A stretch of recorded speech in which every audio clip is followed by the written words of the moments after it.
അപ്പോൾ ഇന്ന് നമുക്ക് പായസം ഉണ്ടാക്കാം. അപ്പോൾ ഞാൻ ഇവിടെ ഉണ്ടാക്കുന്നത് പരിപ്പ് പായസം, ചെറുപയറ്റിൻ പരിപ്പ്. അതൊരു 250 ഗ്രാം എടുത്തിട്ടുണ്ട് കേട്ടോ. പിന്നെ വേണ്ടത് ഒരു തേങ്ങ, പിന്നെ നെയ്യ്, കശുവണ്ടിപ്പരിപ്പ്, മുന്തിരി, ഏലക്ക, ചുക്ക്, പിന്നെ ഒരു പഴം എടുത്തിട്ടുണ്ട്. ആ പഴം എന്തിനാണെന്ന് ഞാൻ ലാസ്റ്റ് കാണിച്ചു തരാം. പിന്നെ ശർക്കര 250 ഗ്രാം പരിപ്പിന് ഒരു 200 ഗ്രാം വേണ്ട, അതിനേലും താഴെ കണ്ടിട്ട് മധുരം.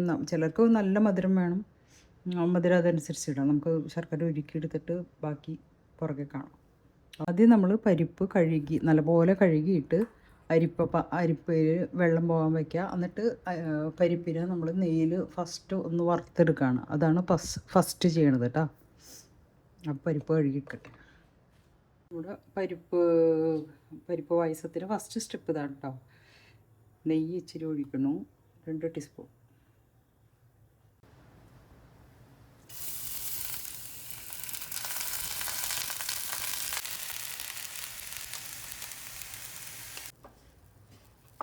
വറക്കണം പറഞ്ഞു പറയാറുള്ളത്. ഇപ്പം ഇച്ചിരി പൊടി പരിപ്പ് നമ്മൾ ഇടയ്ക്കിടയ്ക്കൊന്ന് ഇളക്കി കൊടുത്താൽ മതി. അത് ആ കഴുകിയ കാരണം ഇത്തിരിച്ച വെള്ളമയം ഉണ്ട്, അത് ഫസ്റ്റ് അങ്ങോട്ട് പൊയ്ക്കോളും. അത് വറ്റിക്കഴിഞ്ഞ് കഴിയുമ്പോൾ നെയ്യിട്ടേക്കണ കാരണം അടിയിലൊന്നും പിടിക്കൊന്നുമില്ല. ഇച്ചിരിച്ച പരിപ്പൊക്കെ ഇങ്ങനെ ഡാർക്ക് കളറിൽ ഞാൻ കാണിച്ചു തരാം. ഇങ്ങനെ ഒരു പൊട്ടുന്ന ശബ്ദമുണ്ടോ കേട്ടോ. അപ്പോൾ ഓഫ് ചെയ്യാം. ഇച്ചിരിയൊക്കെ കുറച്ചൊക്കെ പരിപ്പ് ഇങ്ങനെ കണ്ട ഒരു കളർ ചേഞ്ചിൽ വന്നേക്കണുണ്ടോ. അപ്പോൾ ആ ഒരു ടേസ്റ്റ് നല്ലതായിരിക്കും പരിപ്പ് പായസത്തിന്.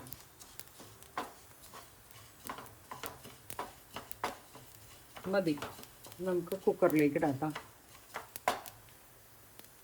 വെച്ചു അതിലേക്ക് ഇടണം.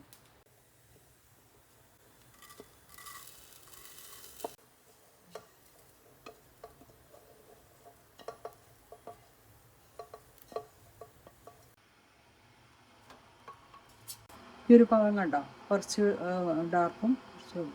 ഇതിലേക്ക് ഞാൻ ചൂടുവെള്ളം ഉണ്ടോ ഒഴിക്കുന്നത്. പച്ചവെള്ളം ഒഴിച്ചാലും മതി. അപ്പോൾ ഇവിടെ ചൂടുവെള്ളം ഉണ്ട്. അപ്പോൾ അതുകൊണ്ട് ചൂടുവെള്ളം ഒഴിച്ച് കഴിഞ്ഞാൽ നമ്മൾ സാധാരണ കറിക്കുള്ള പരിപ്പ് വേവിക്കുന്ന പോലെ തന്നെ ഈ പരിപ്പിൻ്റെ കുറച്ച് മേളിൽ കണ്ട് വെള്ളം ഒഴിക്കാം. 1 വിസിൽ അല്ലെങ്കിൽ 2 വിസിലും കൊണ്ട് പരിപ്പൊക്കെ വേവും.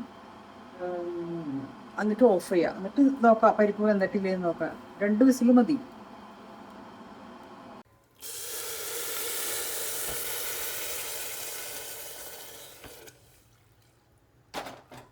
മേളിൽ കണ്ട് വെള്ളം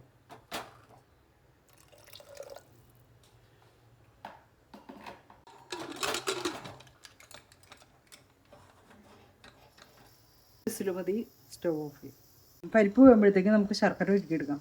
ഞാൻ ശർക്കരയിലോട്ട് ചൂടുവെള്ളമാണ് ഒഴിക്കുന്നത്. പച്ചവെള്ളം ഒഴിച്ചാലും മതി. ഇത്രയും വെള്ളം ഒഴിക്കുന്നുണ്ട്. ഒരു ഗ്ലാസ് 1.5 ഗ്ലാസ് വെള്ളമൊക്കെ ഒഴിച്ചിട്ടുണ്ടാവും. ഒരു 2 വിസിൽ മതി. നമ്മൾ ഒരു വിസിലായിരുന്നു. അത് ഫുൾ ഫ്ലെയിമിലാണ് കിടന്നത് കേട്ടോ. കുറച്ച് തേങ്ങാക്കൊത്ത് എടുക്കുന്നുണ്ട് കേട്ടോ, നെയ്യിൽ വറുത്തിടാനായിട്ട്. അരിഞ്ഞുകൊണ്ട് കുറച്ച് മതി. ഒരു കഷ്ണം. കൂടുതൽ പേർക്ക് വേണ്ടി ഉണ്ടാക്കുകയാണെങ്കിൽ ഈ അളവുകളൊക്കെ കൂട്ടിയെടുക്കാം.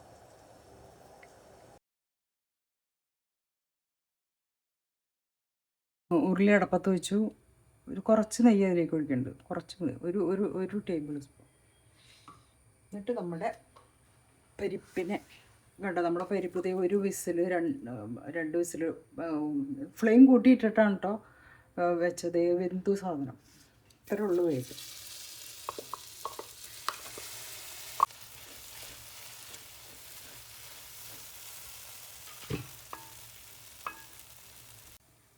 ശർക്കരയിൽ അഴുക്കൊന്നുമില്ലാത്ത ശർക്കര കേട്ടോ. അപ്പോൾ തന്നെ ഞാൻ ഉരുക്കിയിട്ട് ഒഴിക്കാണത്.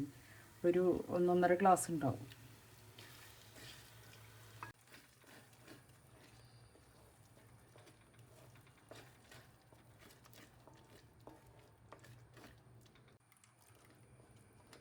നമ്മൾ മധുരേ ഉരുക്കിയത് വേണമെങ്കിൽ കുറച്ചവിടെ ഇരുന്നോട്ടെ. മധുരം പോരാന്നുണ്ടെങ്കിൽ ഒഴിച്ചാലും മതി. കൂടിപ്പോവോ അല്ല കുറവാണെങ്കിൽ വീണ്ടും ഒഴിക്കാം. പിന്നെ നമ്മളുടെ ഈ പരിപ്പുണ്ടല്ലോ വേകുമ്പോൾ ഒരുപാട് വെന്ത് ഭയങ്കര ഇങ്ങനെ പേസ്റ്റ് പോലെ ആവണേലും നല്ലത് ഇത്തിരീച്ച് ഇങ്ങനെ നമുക്ക് കുടിക്കുമ്പോൾ നമുക്ക് വായിൽ തടയുന്ന പോലെ കിട്ടുന്നതാണ് ടേസ്റ്റ്. അപ്പോൾ ഇതൊരു കറക്റ്റാണ്. ഇനി നമുക്ക് ഇനി ഇത് എല്ലാം വെന്തുല്ലോ, ഇനി വലിയ പരിപാടികളൊന്നുമില്ല. തേങ്ങാപ്പാൽ ഒഴിക്കുക, തിളക്കട്ടെ.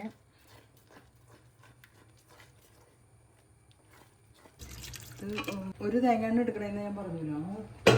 തേങ്ങേനെ ഞാൻ കൊത്തി എടുത്തിട്ട് മിക്സിയിലടിക്കായിരുന്നു. അപ്പോൾ അതിനകത്തൊരു ഫസ്റ്റ് തേങ്ങ അടിക്കുമ്പോൾ കുറച്ച് ഒരു ഗ്ലാസ് വെള്ളം ഒഴിച്ചിട്ട് തേങ്ങ അടിക്കാം. അപ്പോൾ ആ പാൽ എടുത്തിട്ട് ആ പീരേനെ ഒന്നും കൂടി ഒരു 2 ഗ്ലാസ് വെള്ളം കൂടി ഒഴിച്ചിട്ട് വീണ്ടും അടിക്കാം. അപ്പോൾ നല്ല പാല് കിട്ടും നമുക്ക്. ഞാൻ 2ാം പാലാണ് കേട്ടോ ഒഴിക്കണേ. 2ാം പാലാണ് ഞാൻ ഒഴിച്ചത്. പാലൊന്ന് തിളച്ചേ ഒന്ന് കുറച്ച് പാലൊന്ന് വറ്റി വരും.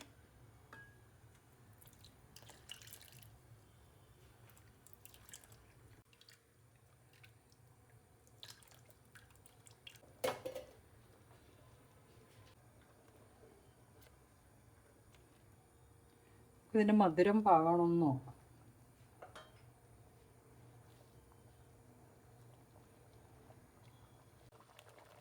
ഇത് ഇത്ര ഉപ്പിടണ്ട കേട്ടോ.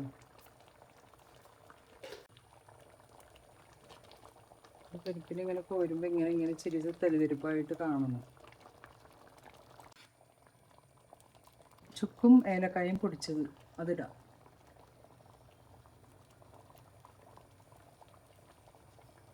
രണ്ടും കൂടി ഇങ്ങനെ തിരുമ്മിയിട്ട്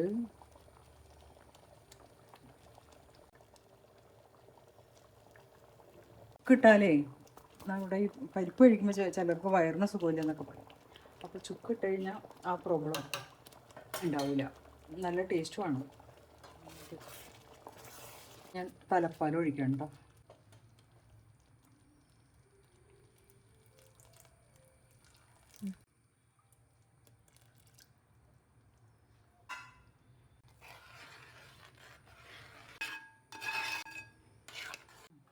അല്ലേ കറക്റ്റ് മധുരവും എല്ലാം കറക്റ്റായിട്ടുണ്ട്. ഇനി നമുക്ക് താളിച്ചിടാം. തലപ്പാൽ ഒഴിച്ചിട്ടേ അതിലോട്ട് തിളപ്പിക്കണ്ട. ഇങ്ങനെ പയ്യെ അത് എല്ലായിടത്തും ഒന്ന് തിളഞ്ഞാൽ മതി. ഭയങ്കര വെട്ടി തിളക്കണ്ട. ഉണ്ടാവും.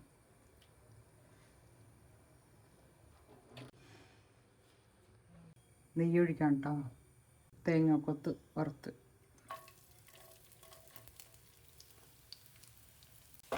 തേങ്ങാക്കൊത്ത് ഗോൾഡൻ കളറായി തുടങ്ങിയിട്ട് കശുവണ്ടി ഇടണം. മുന്തിരി ഇടാം കേട്ടോ.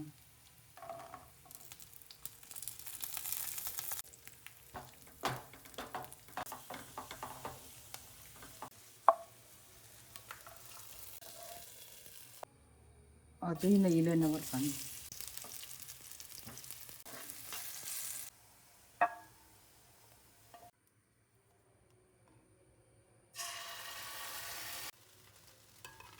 ഇത് ഇങ്ങനെ നമ്മൾക്ക് വലിച്ച് ഗ്ലാസ്സിലെടുത്തിട്ട്, ഇത് ശരിക്കും നമ്മൾ പപ്പടം പഴം പായസം അതാണ് കോമ്പിനേഷൻ. ഇതിൻ്റെ ഒരു കായ വറുത്തതും അതിൻ്റെ ഒരു ശർക്കര വരട്ടിയൊക്കെ ഇട്ടിട്ട് കൈ കൊണ്ട് നല്ല കുഴച്ച് കഴിക്കേണ്ട ആ പാകത്തിന് ഇത് കറക്റ്റാണ്. ഇച്ചിരി കൂടി ലൂസായിട്ട് നമുക്ക് വേണമെന്ന് തോന്നിയാൽ ഒന്നല്ലെങ്കിൽ തേങ്ങാപ്പാൽ തന്നെ കുറച്ച് അതിൻ്റെ 3ാം പാൽ വേണമെങ്കിൽ എടുത്തിട്ട് ചൂടാക്കി ഒഴിക്കാം. അതല്ലെങ്കിൽ പശുവും പാലില്ലേ, പാക്കറ്റ് പാൽ ഇരിപ്പുണ്ടെങ്കിൽ അത് ചൂടാക്കിയിട്ട് തിളപ്പിച്ചാറിയിട്ട് ഇതിലേക്ക് ആഡ് ചെയ്ത് കഴിഞ്ഞാൽ നമുക്ക് വലിച്ചു കുടിക്കാൻ പാകത്തിന് കിട്ടും കേട്ടോ. മധുരമൊക്കെ പോരെങ്കിൽ ആ ഒരു സമയത്ത് ആ പാലിൽ ചേർത്തിട്ട് അങ്ങനെ ആഡ് ചെയ്യാം. എൻ്റെ ഇപ്പോൾ മധുരം കറക്റ്റാണ്.